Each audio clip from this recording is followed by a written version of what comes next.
ये selected government है, select होके आए हैं, अब इनको मैं क्या समझाऊं? जिनके ऊपर इल्जाम है पब्लिक के पैसा चोरी करने का, वो इस असेंबली में आके तकरीरें कैसे कर सकते हैं? पब्लिक अकाउंट्स कमेटी, उसके ऊपर वो आदमी जाके बैठ जाता है जिसके ऊपर अरबों रुपए का चार्जेस है। मुजरिम जो सुप्रीम कोर्ट उसको मुजरिम डिक्लेयर करता है, वो पार्टी का हेड बन सकता है। हम इलेक्शन भी 20 अरब सप्लीमेंट्री के बावजूद भी हम इस मुल्क को गैर मुतनाज़ा इलेक्शन ना दे सके। तो ये आज लम्हा फिक्री है सबके लिए। स्पेशल पैकेज लाने की कोशिश की है कराची के लिए, 45 अरब का पैकेज दिया। Welcome to the show live in Nadia Mirza. नाज़रीन, आज का एक और इम्पॉर्टेंट डे, कल तो बजट पास हो गया था कौमी असम्बली से, लेकिन उसके बावजूद आज कौमी असम्बली का जो सेशन था उसमें वज़ीर आज़म पाकिस्तान ने भी खिताब किया और उन्होंने एक दफ़ा फिर अपोजिशन को उसमें क्रिटिसाइज़ भी किया। बहुत कुछ उन्होंने बातें की, प्रोग्राम के अगले से में हम बात करेंगे, लेकिन उसके साथ साथ जो अपोजिशन लीडर हैं शहबाज शरीफ साहब, उन्होंने अपनी तकरीर में एक बड़ी इंपॉर्टेंट बात की। उन्होंने कहा कि, और उसके साथ उन्होंने ये भी कहा कि अगले इंतखाबात की उन्होंने बात की जिसको मुकम्मल तौर पर PTI ने रद्द किया है। जब मैं बात करी शहबाज शरीफ साहब की, तो शहबाज शरीफ साहब ने पब्लिक अकाउंट्स कमेटी की चेयरमैनशिप से पहले भी खबरें आ रही थी, लेकिन अब बाकायदा तौर पे वो इससे अलहदा हो गए हैं कि ये पार्टी का फैसला था। MQM के वफ़द ने भी बात की, मुलाकात की वज़ीर आज़म पाकिस्तान से, कराची के मसले मसाइल पे, उनके तहफ़्फ़ुज़ात पे, इन तमाम चीज़ों पर बात हुई। इसको हम आज के प्रोग्राम का हिस्सा बनाएंगे, लेकिन उससे पहले एक और इम्पॉर्टेंट सब्जेक्ट है जिस पर मैं मुख्तसर सी गुफ्तगू करना चाहूँगी। वो ये है कि बजट हाल ही में पास हुआ है और उसमें बड़ी ताजिर बरादरी को भी बड़ी कुछ रिजर्वेशंस हैं, इन्वेस्टर्स की हैं, आम आवाम की भी हैं। डेफिनेटली महंगाई का तूफ़ान है, लेकिन उसके साथ साथ जो स्टेट एजेंट एसोसिएशन हैं, जो प्रॉपर्टी टैक्सेस हालिया लगे हैं, वो किस हद तक लगे हैं, इस पर उनको भी बड़ी रिजर्वेशंस हैं। उनके कुछ एहतजाज वगैरह भी हुए हैं, उन्होंने प्रोटेस्ट रजिस्टर भी कराए, मुलाकातें भी हुई हैं। मैं इस पर ज़रा बात करूँगी कि सूरत हाल है क्या। सरदार ताहिर महमूद साहब हमारे साथ मौजूद हैं, जो कि president Islamabad state agent association है। और मसला यहाँ पर यह है कि बड़ा सारा प्रॉपर्टी पे टैक्सेस लगा है, नए टैक्सेस लगे हैं, गेन टैक्सेस लगे हैं, जो पहले 10-10 साल के लिए होते थे, अब वो विदिन 3 ईयर्स होंगे। डिटेल्स हम जानेंगे। अस्सलाम वालेकुम ताहिर महमूद साहब। जी वालेकुम। अच्छा सरदार साहब, मुझे पहले मुख्तसरन ये बता दीजिएगा, वो कौन से नए टैक्सेस हैं या वो कौन से ऐसे टैक्सेस हैं जिनकी मियाद कम कर दी है, जो आपके बिजनेस को डायरेक्टली इफेक्ट करेंगे? थैंक यू वेरी मच जी नादिया। इसमें ऐसा है कि जो कैपिटल गेन टैक्स है उसका पीरियड पहले 3 इयर्स के लिए था और उसके स्लैब्स थे 10%। और नेक्स्ट ईयर अगर पहले साल आप कोई प्रॉपर्टी सेल करते थे तो उस पर आपको 10% गेन टैक्स देना पड़ता था।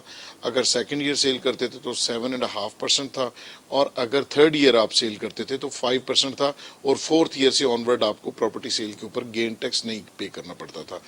इस बजट में जो प्रपोजल गवर्नमेंट ऑफ पाकिस्तान ने दी थी वो 10 ईयर्स प्लॉट के लिए और 5 ईयर्स बिल्ट अप प्रॉपर्टी के लिए। हमने इसके ऊपर रजिस्ट किया, हमने इस पे अपनी सजेशंस दी, और हम स्टैंडिंग कमेटी की मीटिंग में, सेनेट की में भी पेश हुए, और उसके नतीजे में जो हमारी अंडरस्टैंडिंग थी उसके मुताबिक इसको 5 इयर्स तक गवर्नमेंट लाना चाह रही थी। लेकिन जब ये बजट अप्रूव हुआ तो इसमें हमें देख के ये बड़ा दुख हुआ कि ये 10 से सिर्फ 8 साल तक किया गया है। गेन का जो पीरियड है प्लॉट के लिए और जो कंस्ट्रक्शन प्रॉपर्टी है उसके लिए, कंस्ट्रक्टेड प्रॉपर्टी के लिए 4 इयर्स।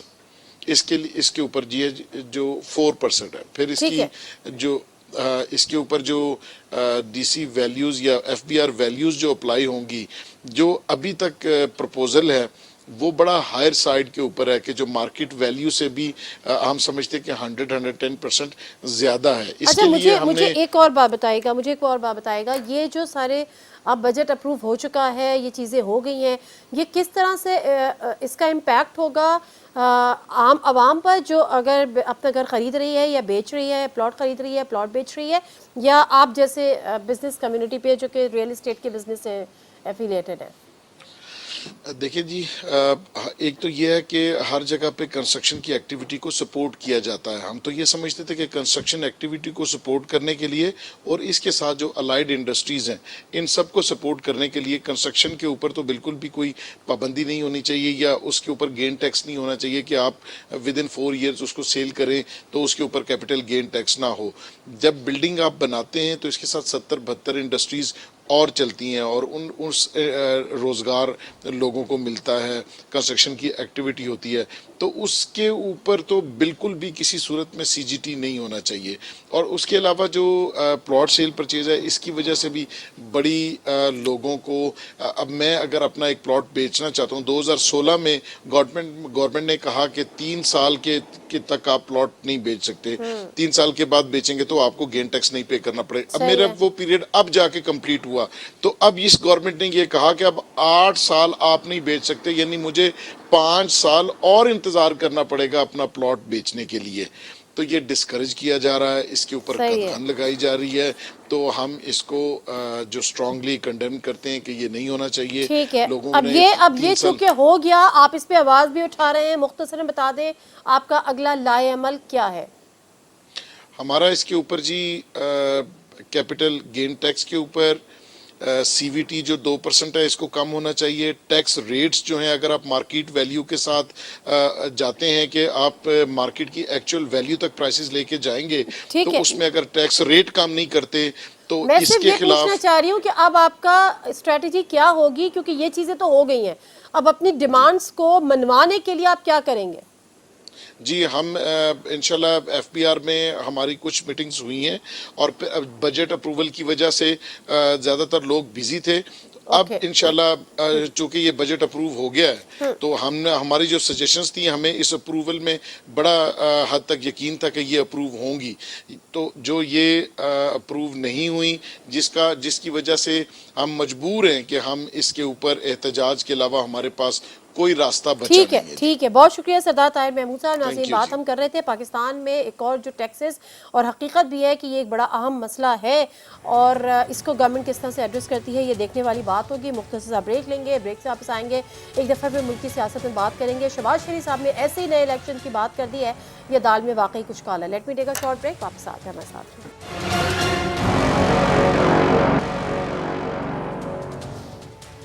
जी नज़ीर, प्रोग्राम में एक दफ़ा फिर आपको खुशामदीद कहते हैं और जो हमारे पैनलिस्ट हैं उनसे आपका तारुफ करा देती हूँ। राना मोहम्मद अफजल खान साहब हमारे साथ मौजूद हैं, former minister of state finance and economic affairs PMLN। अस्सलाम वालेकुम राना साहब, बहुत शुक्रिया जी आपके टाइम का। And Aleem Adil Sheikh sahab, parliamentary secretary Sindh assembly PTI को रिप्रेजेंट कर रहे हैं। अस्सलाम वालेकुम अलीम आदिल शेख साहब। जी, बहुत शुक्रिया जी आपके टाइम का भी। और अमीर जमात इस्लामी कराची हाफिज़ नईमुर रहमान साहब हमारे साथ मौजूद हैं, वो कराची स्टूडियो से हमारे साथ हैं। अस्सलाम वालेकुम हाफिज़ नईम साहब, बहुत शुक्रिया आपके टाइम का भी।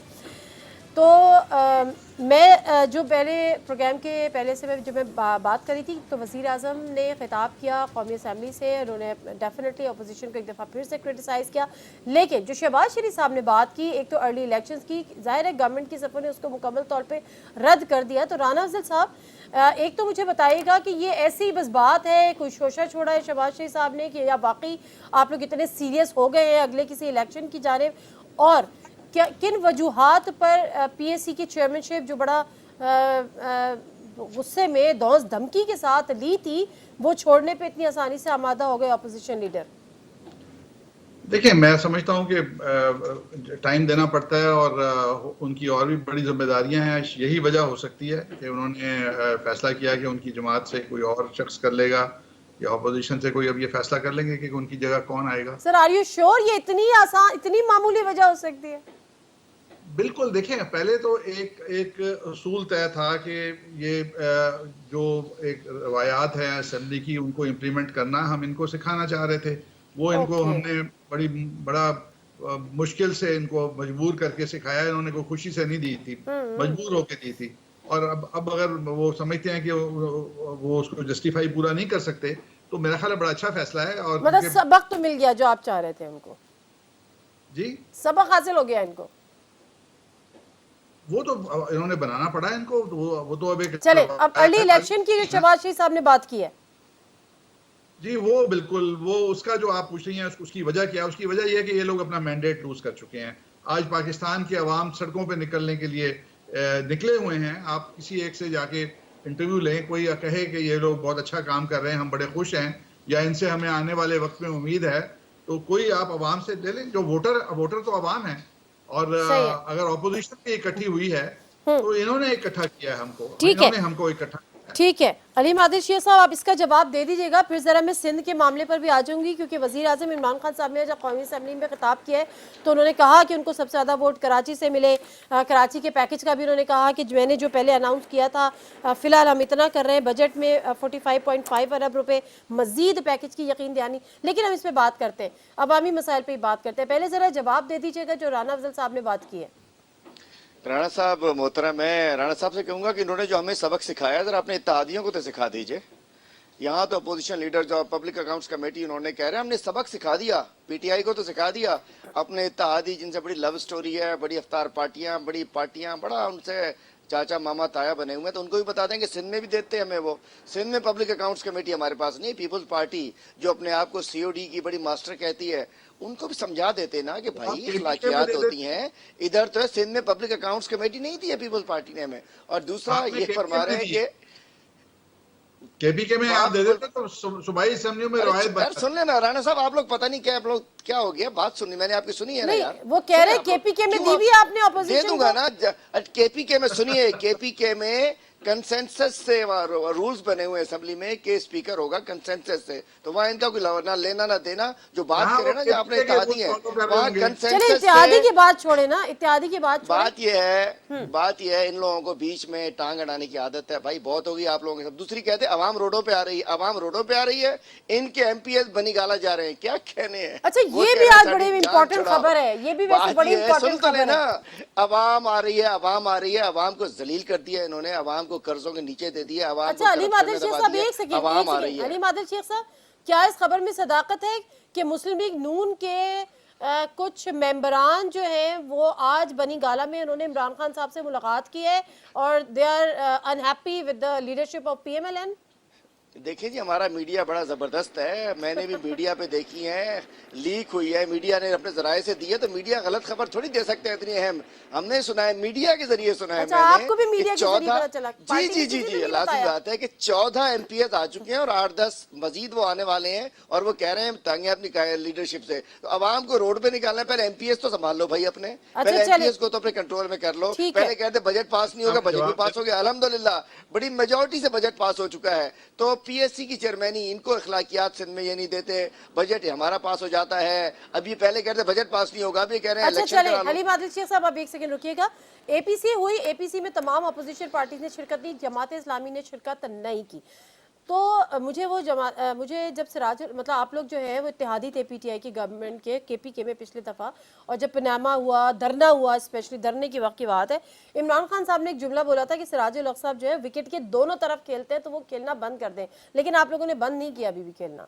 नहीं, खैर मैं तो इस बहस में जाता नहीं हूँ कि पीपल्स पार्टी के चेयरमैन को पीटीआई ने ही वोट दिया था ना सेनेट में, तो वो कौन सा विकेट के डिप्टी चेयरमैन और चेयरमैन दोनों थे ना। मंडी वाला कौन सा पार्टी के नहीं थे, वो आजाद थे। वो तो फिर अरेंजमेंट था ना, एस्टेब्लिशमेंट और इन सब लोगों का। तो ये तो मैं पीटीआई से किसी बहस में नहीं जाना चाहता इस वक्त, इनको तो अभी साल भी नहीं हुआ, मैं तो आवाम की बात करता हूँ।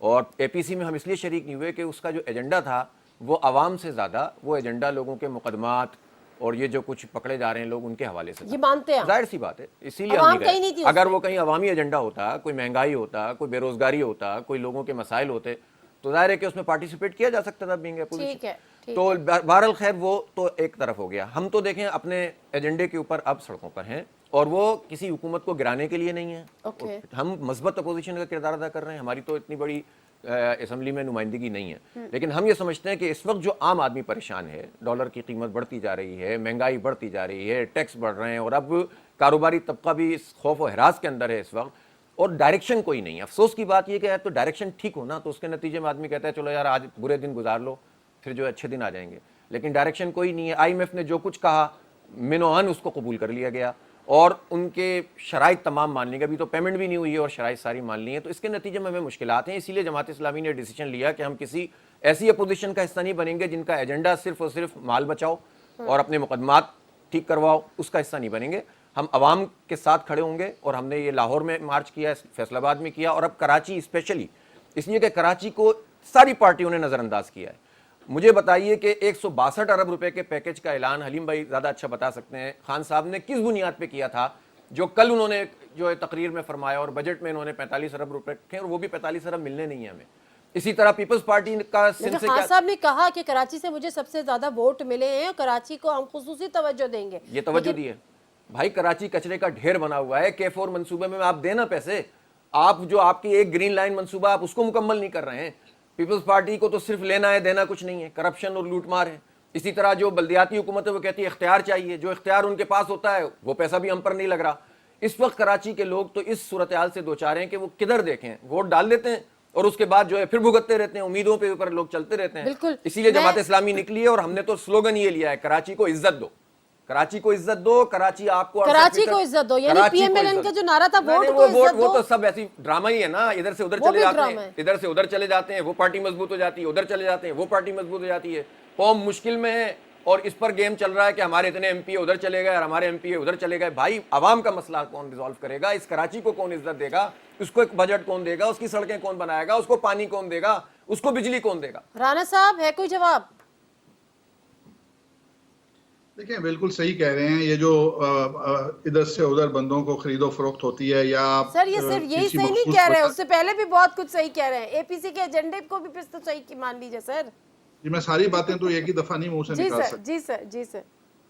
पहली बात तो ये इन्होंने कही, ये जो इधर से बंदे उधर, उधर से बंदे उधर, यही करप्शन है असल। जो ये जिस करप्शन के पीछे इमरान खान पड़ा है वो पाकिस्तान की तबाही की बायस नहीं है।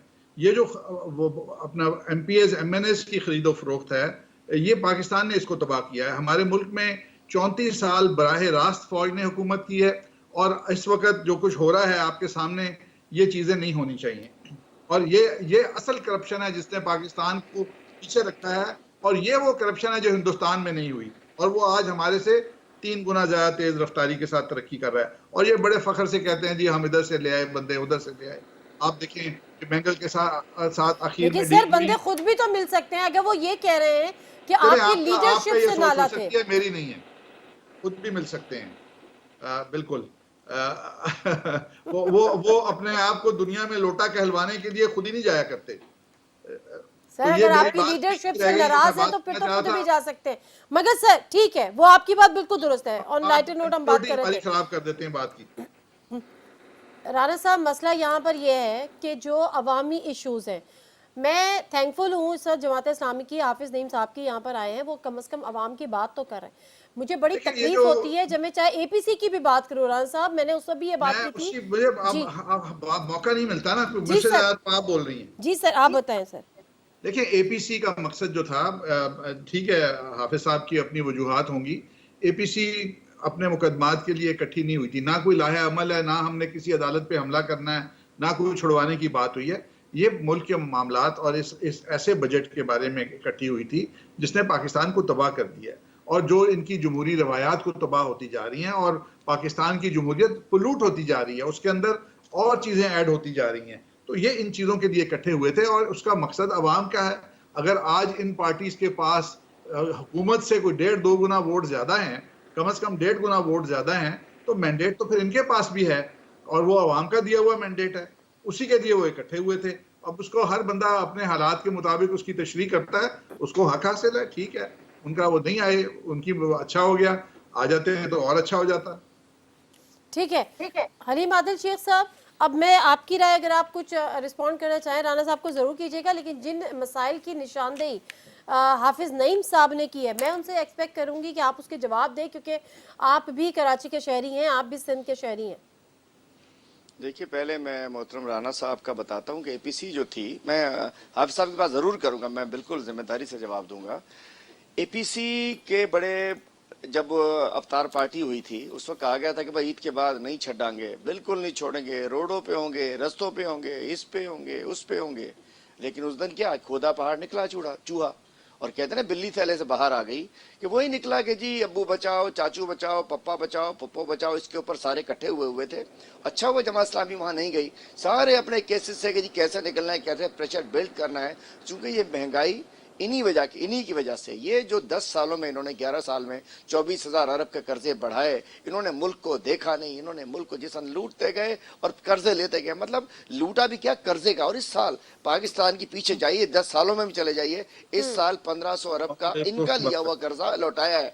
9.5 बिलियन का कर्जा इनका लिया हुआ कर्जा लौटाया है। किसी हुकूमत ने इतना वापस नहीं किया, उसको कोई नहीं बताता। अब मैं आता हूँ कराची की तरफ।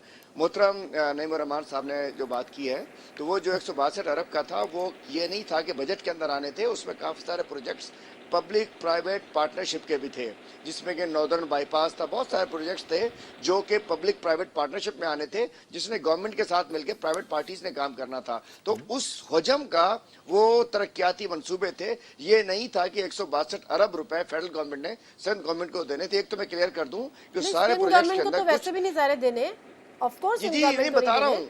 देखिए कि उसको फेडरल गवर्नमेंट से वो फंड नहीं आना था, वो बजट नहीं आना था, उसमें बहुत सारे प्रोजेक्ट्स हैं जिसकी तफसील बसा औकात आती रहती है कि वो फेडरल फंडेड नहीं थे, वो पब्लिक पीपीपी थे, वो पीपीपी गवर्नमेंट नहीं, पब्लिक प्राइवेट पार्टनरशिप। इसलिए एक तो ये क्लैरिफिकेशन हो जाए कि वो 162 जैसे। दूसरी बात ये है, बिल्कुल हकीकत है कि कराची में इस समय हमें सिंध भर से वोट मिला है, कराची से बहुत बड़ा मैंडेट मिला है, लेकिन सिंध गवर्नमेंट 18वीं तरमीम, जो भी बात करो 18वीं तरमीम, जो कुछ करना चाहो 18, मैं भी 10 किस्म की मीटिंग में बैठा हूँ जिसमें हम कुछ कर। अब देखिए ना, अस्पताल है, हम कह रहे हैं हॉस्पिटल हमें चाहिए, हम खर्च करेंगे ना।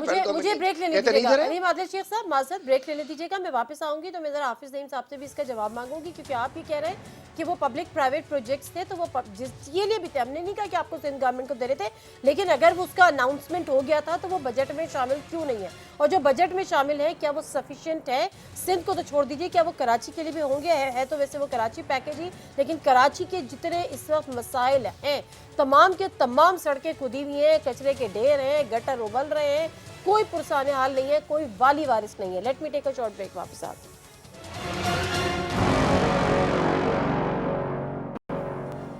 जिन्हें से प्रोग्राम में एक दफ़ा फिर आपको खुशामदीद कहते हैं। हाफिज़ नईम साहब, मैं ज़्यादा वक्त नहीं लूँगी, मुझे बताएं कि जो क्योंकि बात अगर हम कराची की कर रहे हैं, इकनॉमिक हब है, कराची फ्लोरिश करेगा, कराची डेवलप होगा, पूरा मुल्क डेवलप होगा, लेकिन कराची को इस तरह से आपको क्या लगता है नज़रअंदाज हुआ एक दफ़ा फिर कराची? बिल्कुल हुआ, ऑब्वियसली हुआ है। देखें, हलीम भाई की बात बहुत काबिल एहतराम है मेरे लिए, अच्छे दोस्त भी हैं, लेकिन मैं इनसे बिल्कुल यकीन से कहता हूँ कि देखें जो पीटीआई का स्टाइल है ना, ख़ास तौर पर कराची के हवाले से, वो बहुत अजीबोगरीब है। खान साहब जब यहाँ आते हैं, अव्वल तो 1-2 दफ़ा ही आए, और वो फिर इनके गिर्द चंद लोग होते हैं, कभी गवर्नर साहब कोई, कभी कोई, वो इनको एक प्रेजेंटेशन बना के दे देते हैं, वो नंबर्स दे देते हैं, और खान साहब उन नंबर्स को जलसों के अंदर पढ़ देते हैं। बाद में यकीन करें कि अगर उनसे कोई पूछे या उनके सेक्रेटरी से पूछे कि यार इसकी डिटेल क्या है, तो इनके पास नहीं है, हलीम भाई के पास नहीं है, मैं डेफिनेटली बताता हूँ आपको, नहीं है इनके पास। ये बेचारे ज़ाहिर डिफेंड करेंगे, इनकी पार्टी है, असल में सीरियसनेस का मसला है और कराची की ऑनरशिप का मसला है। ये टेकन फॉर ग्रांटेड होता है ना, जैसे बस कराची के लोग तो अब चूंकि मुल्क में एक वेव बनी हुई है, सोशल मीडिया है, फलां है, तो अब वोट डाल ही देंगे। अब कराची के लोगों को भी समझना चाहिए कि यार भाई ठीक है, आप जिस पार्टी को भी चाहें पसंद करें, लेकिन कराची के मसला रिजॉल्व करने के लिए भी तो कुछ सोचें ना। इन पार्टियों पर इनके वर्कर्स परेशान हैं, इनके कहाँ हैं 14 MNA? मैं पूछता हूँ ना इनसे, MQM से तो देखें हम लड़ते ही रहे, 30 साल से लड़ रहे हैं। मैं इनसे पूछ रहा हूँ ना कि इनके 14 MNA कहाँ हैं, इनके MPs कहाँ हैं, इनके जो लोग हैं, जो पीपल्स पार्टी है, जो कराची पे कब्जा ही किया हुआ उसने एक तरह से। भाई नौकरियां नहीं देते आप हमें, 42,000 नौकरियां आपने दी, आपने कराची के कितने लोगों को नौकरियां दी? कोई आवाज है किसी की? कोई पूछने वाला है इस शहर का? MQM अपनी एक खास किस्म की सियासत करती है कि उसको अगर एक मिनिस्ट्री मिल जाएगी वो 6 महीने के लिए खामोश हो जाएंगे। उनको जो है मेयरशिप मिली हुई है, वो अपना हिसाब किताब कर रहे हैं। तो इस कराची की जो जेन्युइन इशूज हैं, इसके ऊपर ये लोग कहाँ खड़े हुए हैं? क्या कोई नेपरा में जाता है कराची की हेयरिंग के लिए?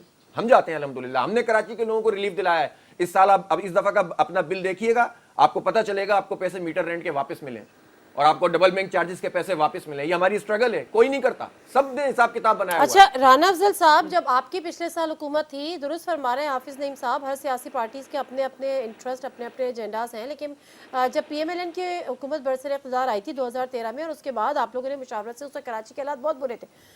आपकी गवर्नमेंट को ये क्रेडिट जाता है कि आपने कराची ऑपरेशन शुरू किया और उसके बाद बतदरीज हालात बहुत बेहतर रहे, लेकिन तरक्याती कामों के लिए ना आपकी संजीदगी सामने आई और ना PTI की संजीदगी सामने आ रही है। क्या वजह है सर? देखें नादिया, एक चीज़ समझने वाली है कि सिर्फ बहुत सारे शहर हैं पाकिस्तान में जिनमें मेट्रोपॉलिटन कॉरपोरेशंस हैं और मेयर होते हैं। कभी आपने लाहौर के अंदर हंगामा सुना कि फेडरल गवर्नमेंट पैसा नहीं दे रही? फैसलाबाद में सुना, ये इनका मुल्तान में सुना, पेशावर में सुना, कोयटा में सुना कि फेडरल गवर्नमेंट पैसा नहीं दे रही। कराची के मखसूस हालात हैं। कराची के अंदर, शहर के अंदर जो वोट्स हैं, वो वहाँ की रूलिंग गवर्नमेंट होती है पीपल्स पार्टी की, उनके पास नहीं है। तो दो डिफरेंट पार्टीज की हुकूमत रही है। एक जमाने में अर्बन रूरल डिवीजन भी है ना सर, अर्बन रूरल डिवाइड भी है। एक जमाने में कराची का शहर जो है जमात इस्लामी के पास हुआ करता था, फिर एमक्यूएम के पास चला गया ना भाई, माजरत। अब इनके अपने वहां से एमएनएस भी जीतते थे, एमपीएस भी जीतते थे, और शहर के अंदर इनकी एक होल्डिंग थी। और वो एमएनएस की अप्रोच डायरेक्ट फेडरल गवर्नमेंट से थी, और फेडरल गवर्नमेंट को किसी ना किसी तरीके से वो ब्लैकमेल करते थे और कराची के लिए एक्स्ट्रा फंड लेते थे जो पाकिस्तान के किसी दूसरे शहर को नहीं मिलते। आपका जो शहर है, अगर आपने कचरा उठाना है, पानी लेके आना है, सीवरेज वहां से निकालना है, तो आपके पास प्रॉपर्टी टैक्स का पैसा आता है, आपको सूबाई हुकूमत ग्रांट देती है। लेकिन यहाँ के हालात, ये वाहिद कराची शहर है जो फेडरल गवर्नमेंट के ऊपर भी क्योंकि उनको फेडरल गवर्नमेंट को देने के लिए उनके पास कुछ होता है। जैसे अभी एमक्यूएम ने अपनी 5-7 वोट दिए और उसके एवज वो पैसे मांग रहे हैं। लाहौर का जो बुजदार लगा दिया है, वो बुजदार तो आंखें ऊंची करके इमरान खान की आंखों में देख नहीं सकता, वो कैसे पैसे मांगेगा। तो ये जो फेडरल गवर्नमेंट का पैसा होता है, या तो सारे शहरों को मिले, या फिर ये जो ड्रामा करते हैं कराची वाले, ये अपने वसाइल के अंदर रहते हुए कराची को ठीक करें। क्यों नहीं करते? थोड़ा पैसा है, जितनी पाकिस्तान की आधी बड़ी बिल्डिंगें, आधी क्या 80% बड़ी बिल्डिंगें कराची के अंदर हैं। और सर लेकिन कराची जो रेवेन्यू जनरेट करता है उसे पूरा लाहौर, इनसे पूछे लाहौर कितना रेवेन्यू देता है, फैसलाबाद कितना रेवेन्यू देता है, जिसको आपने सारे बजट दिए लाहौर को। देखिए जो पीपल्स पार्टी नहीं दे रही है, वो तो मैं पीपल्स पार्टी के खिलाफ भी बात कर रहा हूँ ना, कि 95% बजट। एक मिनट में एक बात कर लूँ राना साहब, फिर आप कर लीजिएगा। 95% बजट, तकरीबन 90% बजट कराची। बात अगर मुकम्मल कर लेने दें जी, मैं मना नहीं कर रहा, आप लें, लेकिन सबको मिलने चाहिए। अगर वो कराची को मिलते हैं तो फिर वो फैसलाबाद को भी मिले। ये असूलन ये इशू जो है, आपने नादिया पूछा कि बहुत बड़ा बजट इकट्ठा होता है। 2 किस्म के टैक्सेस हैं, 2 किस्म के टैक्सेस हैं, एक सूबाई टैक्सेस हैं, एक फेडरल टैक्सेस हैं। फेडरल टैक्सेस के अंदर वो फेडरल गवर्नमेंट के हैं, और वो उसके अंदर तकरीबन कराची का बड़ा शेयर है, लेकिन 70% नहीं है।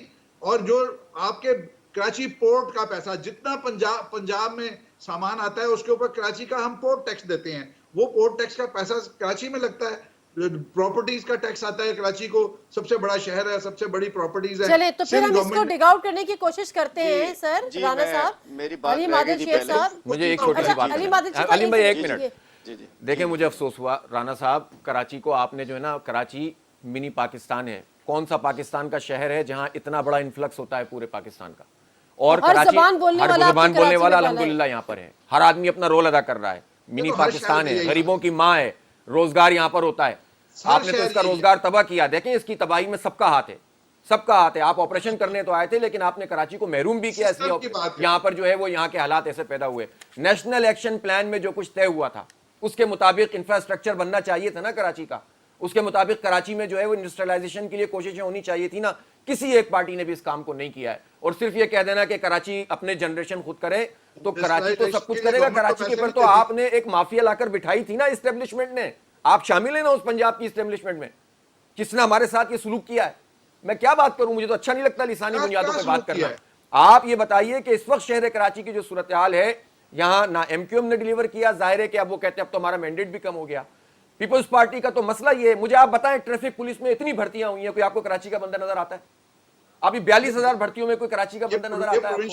इसके नतीजे में क्या आप नई कोई तंजीमें बनाना चाहते हैं?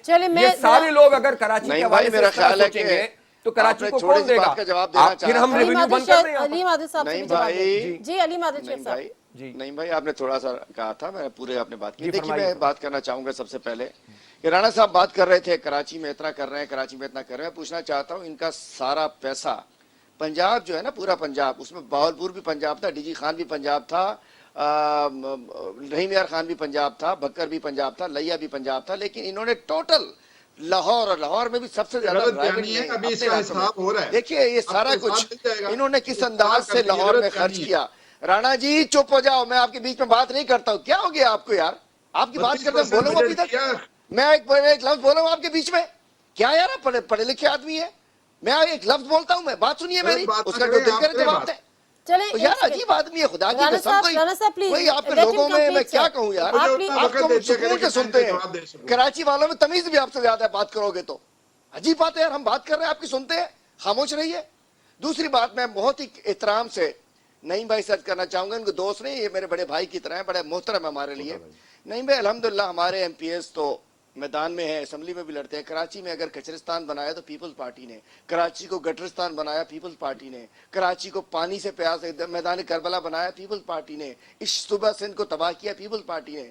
मगर अफसोस से कहूंगा, मात्र मैंने कहा ना मेरे बड़े भाई की तरह हैं, आपके एक एमपीए साहब हैं और वो वहां पीपल्स पार्टी की टीम का हिस्सा बनकर उनकी हाँ में हाँ मिलाते हैं। सुना है लियारी में कोई काम वाम उनको मिल जाते हैं, कोई उनके साथ मिनिस्टर बैठ के स्कूलों के चक्कर लगा लेते हैं। माजरत के साथ जो जमात इस्लामी का इल्जाम लगा रहे हैं, मैं दे रहा हूँ ना, पूरी कर लूं तो मुझे, मैं कहता हूँ कि उन्हें देखिए, हमसे मुखालफत है बिल्कुल कीजिए, फेडरल गवर्नमेंट की, पीटीआई की, जो दिल करेगी, जो उनका हक है। लेकिन पीपल्स पार्टी के खिलाफ वो बोलने को तैयार नहीं होते, कहते वो अपोजिशन में बैठे हैं, मेरे साथ वो खड़े होते हैं, उनके साथ हर बिल में उनकी बात कर रहे होते हैं। तो मतलब मैं कहता हूँ एक एमपीए बना, वो भी पीपल पार्टी को अगर उनके साथ उनकी टीम बनकर चलेगा तो आपकी कहाँ नईमुर रहमान की बात और कहाँ हमारे अल्हम्दुलिल्लाह हमारे एमपीएस ग्राउंड पे हैं, हमारे एमपीएस वी आर फाइटिंग, हम पीपल्स पार्टी से इश्यूज पर लड़ रहे हैं। तो मैं चाहता हूँ कि वहाँ एक एमपीएस साहब ने भी वो हक कराची का अदा नहीं किया। और बाकी बात यह है कि मैं समझता हूँ जितना मुझे मालूम होना चाहिए